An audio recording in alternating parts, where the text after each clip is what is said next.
दोस्तों नमस्कार, मैं प्रोफेसर सुकुमार दुबे। आज मैं बात करने जा रहा हूँ, इस बातों को देश के हर नागरिकों को जानना चाहिए, खास तौर पे महिलाओं को तो सबसे ज़्यादा जानना चाहिए, क्योंकि आज मैं बात करूँगा इंडियन सराय एक्ट 1867 एक कानून हमारे भारत में है।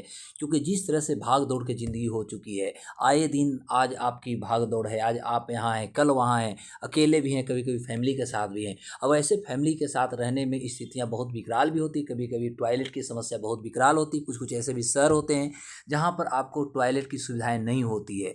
चूंकि भारत के संविधान के तहत मैंने जैसा कि आपको पढ़ाया भी है कि अनुच्छेद 21 के माध्यम से हमें इस तरह के अधिकार हैं, लेकिन हमारा 1867 के जो इंडियन सराय एक्ट है यानी इंडियन सराय अधिनियम है, क्या इंडियन सराय अधिनियम हमें क्या क्या ऐसे प्रोविजन करती है और ऐसे क्या क्या हमें हमारे लिए अनुबंध करती है, इसके लिए देश के हर नागरिकों को इंडियन सराय एक्ट 1867 जानना चाहिए। इसलिए मैं बात बार कर रहा हूँ कि देश के हर नागरिकों को, चाहे महिला हो, पुरुष हो, बुजुर्ग हो, बच्चा हो, बच्ची हो, सभी को ये कानून को जानना चाहिए। क्योंकि ये जानते हैं तो आप एक ऐसे अधिकार के बारे में जान जाते हैं जिसके माध्यम से आपको बाजार में जो बाजारीकरण होती है, बाजार में जो आपका शोषण होता है, विभिन्न प्रकार के प्रसाधन के आधार पर जो आपके साथ शोषण होती है, पैसा ऐंठी जाती है, इससे आप कहीं ना कहीं आप बचेंगे। दोस्तों फिर से हम एक बार आपको नमस्कार कर रहे हैं और इंडियन सराय अधिनियम 1867 आप जरूर जानें। एक्चुअली होता क्या है कि जैसे आप कहीं यात्रा कर रहे हैं और यात्रा के दौरान आपको टॉयलेट लग जाती है, प्यास लग जाती है और आप किसी भी होटल रेस्टोरेंट में चले जाते हैं। पहले तो आप सोचते हैं कि इतने बड़े होटल रेस्टोरेंट में जाएं कि नहीं जाएं, और बाई द वे आप चले जाते हैं तो फिर कभी कभी हो सकता है कि होटल रेस्टोरेंट वाला आपसे पेमेंट मांग दे, या वो आपने यूज़ किया, बैठ के पानी पी लिया, या आप उसका टॉयलेट यूज़ कर लिया तो आपसे वो पैसा मांग लेता है। तो ऐसे परिस्थिति में देश का संविधान जो होता है, तो देश के संविधान तो है क्या, 1867 के जो हमारा सराय अधिनियम है ये आखिर क्या कहता है, ये चीज़ों को जाने। उसके बाद भारत के संविधान का अनुच्छेद 21 तो बहुत कुछ कहता है, लेकिन आज हम सराय अधिनियम 1867 जानेंगे।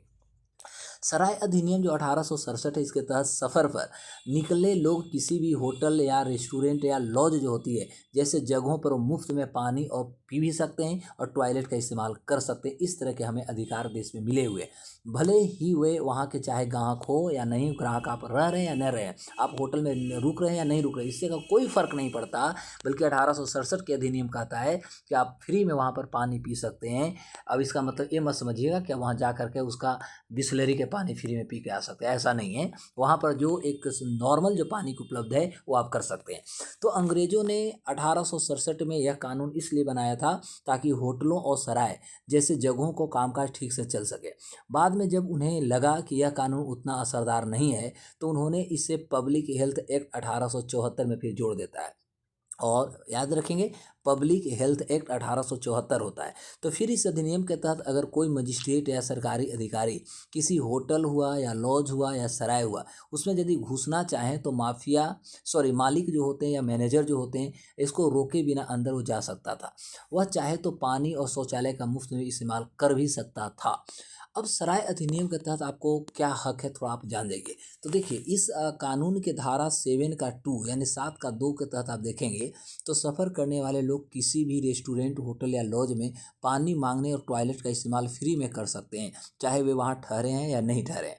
इसके अलावा कई अदालतों ने भी कई मामलों में साफ कर दिया है कि किसी होटल या रेस्टोरेंट में किसी को भी सिर्फ इसलिए टॉयलेट या पानी का इस्तेमाल करने से रोकना गलत होगा क्योंकि वह ग्राहक नहीं है। यह तरीका कानून के खिलाफ कहीं ना कहीं मानी जाएगी। अब होता है कि सराय अधिनियम तोड़ने पर क्या सज़ा हो सकती है, जान जाइए। तो अगर कोई होटल या रेस्टोरेंट सराय अधिनियम 1867 का पालन नहीं करता, उल्लंघन करता है, तो धारा 14 के तहत उसे 20 रुपये का जुर्माना लगाया जा सकता है। हालांकि आज के समय में यह रकम बहुत ज़्यादा नहीं है, बहुत कम है, लेकिन कानूनी तौर पर यह आपको मान्य है, इसमें कोई डाउट नहीं होगी। अगर होटल या रेस्टोरेंट शौचालय या पानी इस्तेमाल नहीं करने दे रहा है तो आप क्या करेंगे। तो देखिए, अगर आपको होटल या रेस्टोरेंट का स्टाफ पानी मांगने या टॉयलेट का इस्तेमाल करने से रोकता है तो आप उसे बताएं कि आपको सराय अधिनियम 1867 के तहत यह सुविधा मुफ्त में लेने का अधिकार प्राप्त है। अगर फिर भी वो आपको एंट्री नहीं देता है, मिलती नहीं है, तो आप उस होटल का नाम, तारीख, समय और स्टाफ का नाम नोट जरूर कर लीजिएगा। इसके बाद आप स्थानीय जो नगर पालिका में जाकर आप इसका शिकायत दर्ज करवा दीजिए। इसके अलावा आप राष्ट्रीय उपभोक्ता हेल्पलाइन जो है 1800, ध्यान देंगे 1800 11 4 000 पर आप कॉल करके भी अपनी शिकायत को दर्ज करा सकते हैं। तो इस तरह से हम कह सकते हैं कि एक आपका जो सराय अधिनियम 1867 का जो कानून है, यह कानून एक तरह से मानवाधिकार और हमारा जो एक मौलिक अधिकार के श्रेणी में आ सकता है, टॉयलेट, पानी पीना, इसको कहीं न कहीं और ज़्यादा मजबूत करता है। तो दोस्तों आप ज़्यादा से ज़्यादा दोस्तों, अपने परिवार सभी को ज़रूर आप इस वीडियो को शेयर करेंगे। नमस्कार, फिर मिलते हैं एक नए एपिसोड के साथ, तब तक के लिए नमस्कार, जय हिंद।